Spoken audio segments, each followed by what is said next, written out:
வணக்கம் friends. ஃப்ரிட்ஜெல்லாம் smell வரும்போது நம்ம இந்த மாதிரி ஆஃப் லெமன் கட் பண்ணி அதில் பேக்கிங் சோடா தடவி ஃப்ரிட்ஜுக்குள்ளே வச்சோம் அப்படின்னா ஸ்மெல் வராது, பேட் ஸ்மெல் எதுவுமே வராது. அப்படி உங்ககிட்ட லெமன் இல்லாத பட்சத்தில் இந்த மாதிரி ஒரு பவுல் ஃபுல்லாக வாட்டர் எடுத்துக்கோங்க. உங்ககிட்ட நியூஸ் பேப்பரோ இல்லை வேறு ஏதாவது சாதாரண பேப்பர் இல்லை டிஷ்யூ பேப்பர் எதுவாக இருந்தாலும் சரி, சின்ன சின்ன பீஸாக கட் பண்ணி அந்த தண்ணியில் போட்டு அந்த பவுலை அப்படியே ஃப்ரிட்ஜுக்குள்ளே வச்சிட்டிங்க அப்படின்னா அந்த பேட் ஸ்மெல் எல்லாமே கொஞ்சம் நேரத்தில் போயிடும். ட்ரை பண்ணி பாருங்கள்.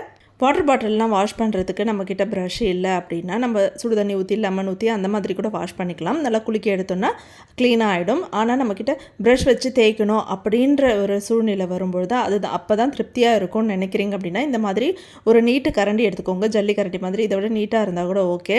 இந்த மாதிரி ஒரு நீட்டு கரண்டி எடுத்துகிட்டு பின்னாடி பக்கமாக சாதாரண பிளாஸ்டிக் கவர் எடுத்து அதுக்கப்புறமா அது ரப்பர் பேண்ட் போட்டு நல்லா கட்டி விட்டுடுங்க. கட்டிட்டு அதுக்கப்புறமா நீங்கள் அது வாட்டர் பாட்டில் க்ளீன் பண்ணுறதுக்கு யூஸ் பண்ணிக்கலாம். ஸ்க்ரப்பராக யூஸ் பண்ணிக்கலாம். நீங்கள் லிக்விட் போட்டு நல்லா தேய்ச்சி கொடுத்தீங்க அப்படின்னா நல்லா க்ளீன் ஆகிடும். ட்ரை பண்ணி பாருங்கள்.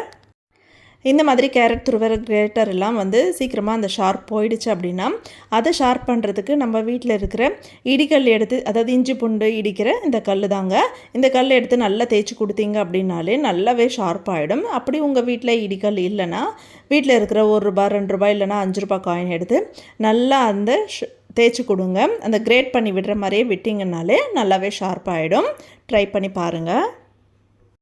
நம்ம வீடு பெருக்கிற தொடப்பம் பார்த்திங்கன்னா அந்த பிடிக்கும் அந்த தொடப்பத்துக்கும் நடுவில் சின்ன கேப் அந்த தொடப்ப குச்சிகள் கீழே விழுந்துகிட்டே இருக்கும். அந்த மாதிரி குச்சிகள் கீழே விழாமல் இருக்கிறதுக்கு என்ன பண்ணணும்னா வீட்டில் இருக்கிற செல்லோ டப்பை எடுத்து, நீங்கள் பெரிய சைஸ் செல்லோ டப்பை எடுத்துக்கலாம் இல்லை சின்ன சைஸ் செல்லோ டப்பை எடுத்துக்கலாம். நல்லா அந்த பிடிக்கும் அந்த தொடப்பத்துக்கும் நல்லா க்ரிப்பாக நல்லா சுற்றி விட்டுட்டிங்கன்னாலே டைட்டாக சுற்றி விட்டுருங்க. அவ்வளோதாங்க, அந்த குச்சி விழவே விழாது. ட்ரை பண்ணி பாருங்கள்.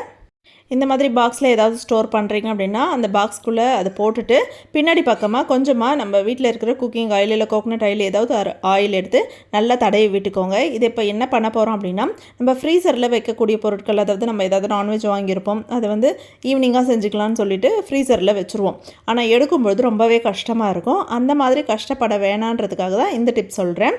இந்த மாதிரி பின்னாடி பக்கமாக ஆயில் தடவிட்டு அதுக்கப்புறமா ஃப்ரீசரில் வச்சிங்கன்னா எடுக்கும்பொழுது டக்குன்னு எடுக்க வந்துடும்.